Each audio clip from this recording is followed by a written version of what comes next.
Right, ఇదే విషయానికి సంబంధించి మనతో మాట్లాడడానికి తెలంగాణ టెక్నికల్ ఫ్యాకల్టీ అసోసియేషన్ అధ్యక్షులు సంతోష్ కుమార్ ఉన్నారు. సంతోష్ గారు నమస్తే. నమస్తేనా. అసలు తెలంగాణ ప్రైవేట్ ఇంజనీరింగ్ కాలేజీల్లో అవకతవకలు జరుగుతున్నాయనే ఆరోపణలు ఉన్నాయి, దీనిపై మీరు ఏమంటారు? ఆరోపణలు అనేవి వాస్తవానికి ఆరోపణలు వాస్తవము. తెలంగాణ రాష్ట్రంలోని ఉన్నటువంటి ఇంజనీరింగ్ కాలేజీలు కానీ ఫార్మసీ కాలేజీలు కానీ ఎలాంటి నిబంధనలు పాటించకుండా సొంత నిర్ణయాలతోటి ఇలా రాష్ట్ర ప్రభుత్వాన్ని బ్లాక్ మెయిల్ కి దిగినాయి. సంతోష్ గారు, మీ టీవీ వాల్యూమ్ తగ్గించుకొని మాట్లాడరా? కానీ గత కొన్ని సంవత్సరాలుగా ఉద్యోగులకు సరైనటువంటి జీతాలు చెల్లించకుండా తీవ్ర ఇబ్బందులకు గురి చేస్తూ వారి జీవితాలతోటి వారి కుటుంబాలతోటి. హలో సంతోష్ గారు, మీ టీవీ వాల్యూమ్ తగ్గించుకొని మాట్లాడండి.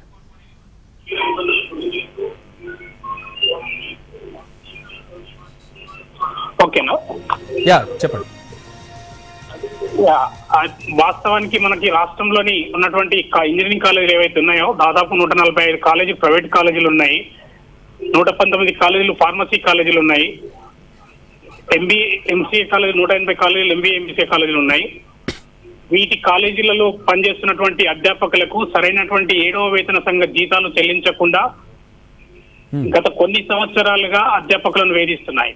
దీనిపైన కనీసం ఏ ఒక్కనాడు కూడా పరీక్షించాలన్నటువంటి యజమాన్యాలు ఇవాళ వాళ్ళ సొంత ఫీజులు రావడం లేదని చెప్పేసి, మేము ఉద్యోగులకు జీతాలు చెల్లిస్తలేమని చెప్పేసి వాళ్ళే డైరెక్ట్ చెప్తున్నారు.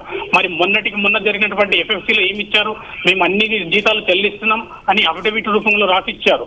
ఏ విధంగా రాసిచ్చారు అవి? వాటి అందులో వాస్తవాలు ఏంటో చెప్పొచ్చు కదా. ఇప్పుడు మొన్నటికి టీఎఫ్ఆర్సీ మీటింగ్ లో కూడా వీళ్ళు రాసిచ్చారు, మేము ఏఐసిటి వేతన స్కేల్స్ ఇస్తున్నాము, 7వ వేతన సంఘం అమలు పరిచినటువంటి వేతన సంఘాల జీతాలు ఇస్తున్నామని చెప్పారు. కానీ అది ఎక్కడ ఇచ్చారు? ఎక్కడ కూడా ఇవ్వలేదు. మరి ఇప్పుడు వాస్తవాలు బయటకు వస్తున్నాయి కదా, ఇవాళ స్ట్రైక్ చేస్తున్నామని చెప్పారు. మేము దానికి సంఘీభావం తెలుపుతాం, స్ట్రైక్ కి మేము వ్యతిరేకం కాదు. కానీ పనిచేస్తున్నటువంటి ఉద్యోగులకు ఎందుకు జీతాలు ఇవ్వడం లేదు, అది వాస్తవంగా ముందుకు వచ్చి చెప్పాల్సినటువంటి అవసరం కూడా ఒక యజమాన్యాలకు ఉంది. ఇవాళ ఇంజనీర్స్ డేను బ్లాక్ డే చేస్తామంటారు. ఏ విధంగా చేస్తారు బ్లాక్ డే? అంటే మీ సొంత నిర్ణయమా? ప్రభుత్వం మీకు ఏమైనా రాసిచ్చిందా ఈ తెలంగాణ రాష్ట్రాన్ని అని మేము అడుగుతున్నాం. ఇవాళ ఉద్యోగులకు కనీస జీతాలు కూడా చెల్లించకుండా, కనీస నిబంధనలు పాటించకుండా, ఏవైతే నిబంధనలు ఉన్నాయో ఏఐసిటి కానీ యూజీసీ కానీ జేఎన్టీహెచ్ కానీ ఉస్మానియా నిబంధనలు ఉన్నాయో కనీస నిబంధనలు కూడా అమలు చేయనటువంటి పరిస్థితి రాష్ట్రంలో నెలకొన్నది. కనీసం ఈ హలో యా చెప్పండి సంతోష్ గారు. రాష్ట్రంలో ఉన్నటువంటి ఇంజనీరింగ్ కళాశాలలు దాదాపు 2 నుంచి 6 నెలలు పెండింగ్ అన్న. అసలు వాస్తవం చూస్తే 2 నుంచి 6 నెలలు పెండింగ్ ఉన్న జీతాలు మీరు ఆల్రెడీ స్కూల్లో కూడా ఇస్తున్నారు. కొన్ని పల్లవి కాలేజ్ అని చెప్పేసి, శ్రీనిధి కాలేజ్ అని చెప్పేసి, మహావీర్ కాలేజ్ అని చెప్పేసి చాలా కాలేజీలు ఉన్నాయి. ఇలా చెప్పుకుంటూ పోతే 30 కాలేజీల వరకు 2 నుంచి 6 నెలల జీతాలు చెల్లించడం లేదు. ఆ కాలేజీలలో కనీస నిబంధనలు కూడా లేనటువంటి పరిస్థితి. అంతేకాకుండా బయోమెట్రిక్ సిస్టమ్స్ ఇలా ఫేషియల్ రికగ్నైజేషన్ అటెండెన్స్ పెడుతున్నామని చెప్పేసి కాలేజీలకు భయం పుట్టుకొచ్చి ఇలా రియంబర్స్మెంట్ ఇవ్వడం లేదని చెప్పేసి లేవనెత్తాయి. కానీ బయోమెట్రిక్ సిస్టమ్ పెట్టడం ద్వారా ఫేక్ తంబులు, ఫేక్ ఫ్యాకల్టీని నియమించుకొని ఇవాళ తెలంగాణ రాష్ట్ర రుసుములను మొత్తం కూడా తుంగలో తొక్కుతూ వాళ్ళు ఆడిందే ఆట పాడిందే పాటగా నియమ నిబంధనలన్నింటినీ కూడా తుంగలో తొక్కి ఇవాళ వాళ్ళు వేషం అన్నట్టుగా ప్రవర్తిస్తున్నటువంటి పరిస్థితి రాష్ట్రంలో నెలకొన్నటువంటిది. కనీసం జేఎన్టీహెచ్ నిబంధనలు ఎఫ్ఎఫ్సి కమిటీలకు ఇచ్చినటువంటి రిపోర్ట్ లో ఇచ్చినటువంటి కనీస నిబంధనలు కూడా అమలు చేయడం లేదన్నటువంటి వాస్తవాలు బయటపడుతున్నాయి అన్న. అసలు ఫీజు రియంబర్స్మెంట్ కోసం ప్రభుత్వాన్ని కాలేజీలు బ్లాక్ మెయిల్ చేస్తున్నాయన్నది విద్యార్థి సంఘాల ఆరోపణ. వాస్తవానికి ఇవాళ ఫీజు రియంబర్స్మెంట్ కోసం పేద మధ్యతరగతి విద్యార్థులు చదువుకునేటువంటి విద్యాలయాలలో రాష్ట్ర ప్రభుత్వము మంచి ఆలోచనతో గత కొన్ని సంవత్సరాలుగా ఫీజు రియంబర్స్మెంట్ చెల్లిస్తుంది. కానీ యజమాన్యాలు అదే ఫీజు రియంబర్స్మెంట్ ని అడ్డు పెట్టుకొని ఇవాళ ప్రభుత్వాన్ని బ్లాక్ మెయిల్ చేస్తున్నాయనే దానికి మేము కాదు. కానీ బ్లాక్ మెయిల్ అనకుండా ఇవాళ పేద మధ్యతరగతి విద్యార్థులు చదువుతున్నారు కాబట్టి ఖచ్చితంగా రాష్ట్ర ప్రభుత్వం ఫీజు రియంబర్స్మెంట్ రిలీజ్ చేయాల్సినటువంటి అవసరం ఉంది. కానీ ఇప్పుడు ఎప్పుడైతే ఫేషియల్ రికగ్నైజేషన్ అటెండెన్స్ రిజిస్ట్రేషన్ ఖచ్చితంగా ప్రభుత్వం అమలు చేయాలని చెప్పిందో అప్పుడు వీళ్ళకు ఫీజు రియంబర్స్మెంట్ గుర్తొచ్చింది. అప్పటి వరకు వీళ్ళకి గుర్తు రాలేదు యజమాన్యాలకి. మేము ఒకటి తెలియజేస్తున్నాం, ఇలా ఫీజు రియంబర్స్మెంట్ కు మేము వ్యతిరేకం కాదు, కాలేజీలు డిమాండ్ చేస్తున్నటువంటి డిమాండ్ కు మేము వ్యతిరేకం కాదు. కానీ ఇవాళ ఆ డిమాండ్ ని ఏ విధంగా సక్రమంగా వినియోగించుకోవాలి, విద్యార్థులకు నాణ్యమైనటువంటి విద్య అందించే విధంగా సరైనటువంటి ఫ్యాకల్టీని నియమించుకోవాలి. కానీ ఏ ఒక్క కాలేజీలో సరైనటువంటి ఫ్యాకల్టీ లేనటువంటి పరిస్థితి, ఫేక్ తంబులు, fake attendance registration, morning evening సాయంత్రాలు తంబులేసే వాళ్ళను నియమించుకొని ఇవాళ ఎంతో మంది నిరుద్యోగులకు ఉద్యోగాలు ఇవ్వకుండా వాళ్ళు ఆడిందే ఆటగా పాడిందే పాటగా మీ ఇష్టానుసారంగా వ్యవహరిస్తున్నారు. దీనిపైన ఎన్నోసార్లు మేము ప్రభుత్వానికి రిప్రజెంట్ చేశాం. ఇది ప్రస్తుతం ఉన్న ప్రభుత్వానికి కూడా రిప్రజెంట్ చేశాం. అయినప్పటికీ కూడా ప్రభుత్వం కూడా కనీసం పట్టించుకోలేదు. కాబట్టి ఈ రోజు యాజమాన్యాలు ఆ విధంగా వారి ఇష్టానురీతిగా వ్యవహరిస్తున్నటువంటి పరిస్థితి రాష్ట్రంలో నెలకొన్నది. అలాగే విద్యార్థులకు సరైన సౌకర్యాలు కూడా కల్పించడం లేదనే ఆరోపణలు ఉన్నాయి, నిజమేనా? వాస్తవం చెప్పాలంటే నేను ఇంతకుముందు చెప్పినట్టుగా విద్యార్థులకు కనీస సదుపాయాలు కూడా కల్పించడం లేదు. కళాశాలలో ఇంటర్నెట్ సౌకర్యం ఉండాలి, సరైనటువంటి faculty 1:20 1:20 basis cadre ratio 1:2:6 basis ఉండాల్సినటువంటి అవసరం ఉంది. ఒక ప్రొఫెసర్, 2 అసోసియేట్ ప్రొఫెసర్లు, 6 అసిస్టెంట్ ప్రొఫెసర్లు ఉండాలి. కానీ ఏ ఒక్క కాలేజీలో కూడా లేనటువంటి పరిస్థితి.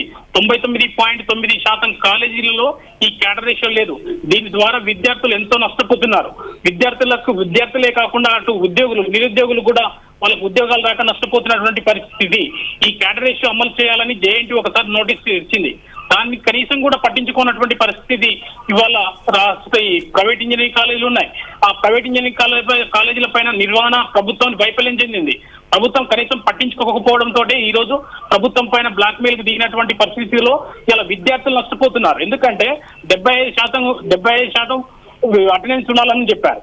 75% అటెండెన్స్ ఖచ్చితంగా ఉండాల్సినటువంటి పరిస్థితిలో విద్యార్థులు ఖచ్చితంగా కాలేజీకి వస్తున్నారు. అందులో డిఫాల్ట్ లేదు. కానీ ఈ ఎప్పుడైతే యాజమాన్యాలు విద్యార్థులకు మేము అటెండెన్స్ ఇస్తాము, అధ్యాపక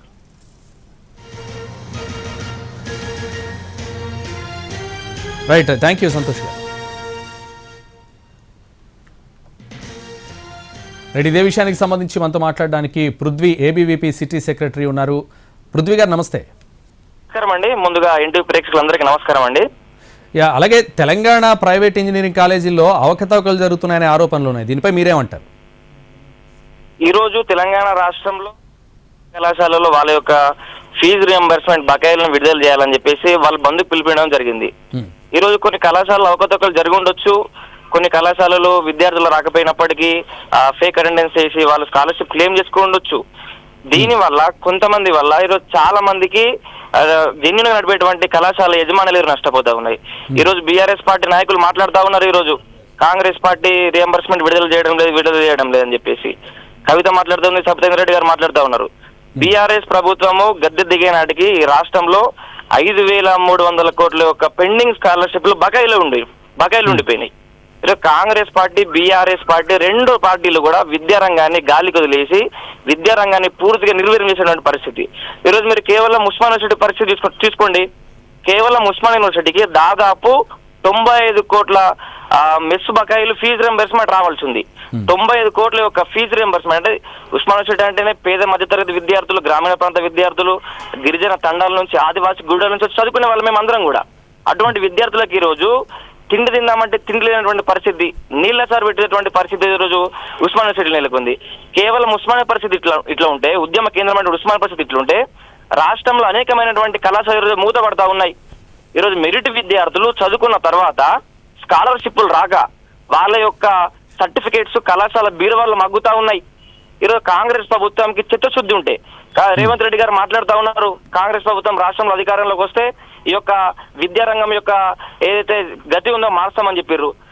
ప్రభుత్వం ఏర్పడి దాదాపు 2 సంవత్సరాలు కావస్తున్నప్పటికీ ఇప్పటికీ స్కాలర్షిప్ ఇవ్వకపోవడము చాలా సిగ్గుచేటు. మొన్న ఉస్మాన్ యూనివర్సిటీకి వచ్చినటువంటి రేవంత్ రెడ్డి గారు మాట్లాడుతూ మన యొక్క రాష్ట్రం యొక్క బడ్జెట్ 3 లక్షల కోట్లు. ఈ 3 లక్షల కోట్లు అయినప్పటికీ ఉస్మాన్ యూనివర్సిటీకి ఒక 1000 కోట్లు ఇస్తే మాకేం పోతుందని చెప్పేసి వాళ్ళు ప్రగల్భాలు పలికిర్రు. 8,500 కోట్ల పెండింగ్ స్కాలర్షిప్ ఉండిపోతే ఈరోజు కళాశాలలు ముందుకు వచ్చి మేము బంధిస్తున్నామని చెప్పేసి బంధిస్తే ఈరోజు విద్యార్థులు నష్టపోతా ఉన్నారు. కళాశాలల యొక్క కారణంగా, గవర్నమెంట్ యొక్క కారణంగా ఈరోజు ఏమి తెలియనటువంటి, ఎటువంటి పాపం చేయనటువంటి విద్యార్థులు ఈరోజు నష్టపోతా ఉన్నారు. మేము ABVP తరపున మేము దీన్ని తీవ్రంగా ఖండిస్తా ఉన్నాం. గతంలో కూడా BRS ప్రభుత్వము అధికారంలో ఉన్నప్పుడు కూడా మేము అనేక రకమైనటువంటి ఉద్యమాలు చేశాం. బీఆర్ఎస్ ప్రభుత్వం ఆమె అనేకమైన కేసులు పెట్టింది, జైల్లో కూడా పంపింది. ఇదే బీఆర్ఎస్ ప్రభుత్వంపై మేము పెద్ద ఎత్తున ఉద్యమం చేసి ఏదైతే కథన పేరు మీద పరేడ్ గ్రౌండ్ 1,00,000 మంది విద్యార్థులను మేము గ్యాదర్ చేసి బీఆర్ఎస్ ప్రభుత్వాన్ని గద్దె నింపడం జరిగింది. ఇదే వైఖరి కనుక కాంగ్రెస్ పార్టీ కూడా అవలంబిస్తే, వాళ్ళ యొక్క పద్ధతి మార్చుకోకపోతే కాంగ్రెస్ పార్టీ కూడా బుద్ధి చెప్పేటువంటి రోజుల్లో అయితే దగ్గర ఉన్నామని చెప్పేసి మేము హెచ్చరిస్తా ఉన్నాం. థ్యాంక్ యూ పృథ్వీ గారు.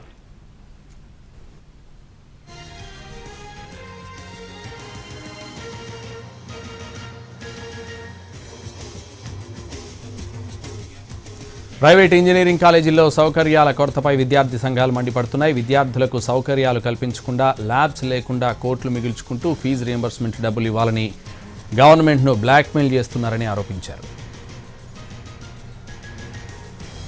పల్లవి, శ్రీనిధి ఇంజనీరింగ్ కాలేజీలు జీతాలు ఇవ్వడం లేదు, కొన్ని కాలేజీలు నకిలీ ప్రొఫెసర్లతో అప్రూవల్స్ తెచ్చుకుంటున్నాయని ఆరోపించారు విద్యార్థి సంఘం నేతలు. ఏటా జేఎన్టీయూ నియమించే ఫ్యాక్ట్ ఫైండింగ్ కమిటీలు కూడా తూతూ మంత్రంగానే చెకింగ్స్ చేస్తున్నాయని అంటున్నారు విద్యార్థి సంఘాలు. కాలేజీల్లో స్టాఫ్ లేకున్నా, తగిన సౌకర్యాలు లేకున్నా అనుమతులు తెచ్చుకుంటున్నారని మండిపడ్డారు.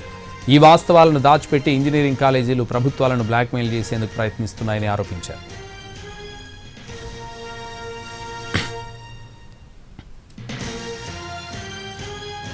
పల్లవి ఇంజనీరింగ్, శ్రీనిధి ఇంజనీరింగ్ కాలేజీలు టీచింగ్ సిబ్బందికి 4 నెలలుగా జీతాలు ఇవ్వడం లేదని ఆరోపిస్తున్నారు. కేసీఆర్ హయాంలో ఇంజనీరింగ్ కాలేజీల సౌకర్యాలపై విజిలెన్స్ కమిషన్ నివేదిక ఇచ్చింది. ఇప్పటి వరకు నివేదిక వివరాలు బయటకు రాకుండా ప్రైవేట్ ఇంజనీరింగ్ కాలేజీలు మేనేజ్ చేశారని అంటున్నారు. ఏటా ఫ్యాక్ట్ ఫైండింగ్ కమిటీ తనిఖీలు కూడా తూతూ మంత్రంగా జరుగుతున్నాయని సమాచారం. సౌకర్యాలు లేకపోయినా ఫ్యాక్ట్ ఫైండింగ్ కమిటీలు అనుమతులు ఇచ్చేస్తున్నట్లు ఆరోపిస్తున్నారు. ఫీజు రియంబర్స్మెంట్ చెల్లింపుల కంటే ముందు ఇంజనీరింగ్ కాలేజీల్లో సౌకర్యాలపై నిగ్గు తేల్చాలని విద్యార్థి సంఘాలు కోరుతున్నాయి.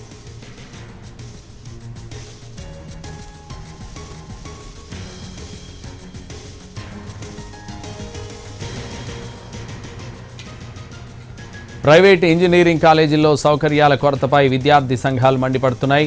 విద్యార్థులకు సౌకర్యాలు కల్పించకుండా, ల్యాబ్స్ లేకుండా కోట్లు మిగిల్చుకుంటూ ఫీజు రియంబర్స్మెంట్ డబ్బులు ఇవ్వాలంటూ గవర్నమెంట్ను బ్లాక్మెయిల్ చేస్తున్నారని ఆరోపించారు.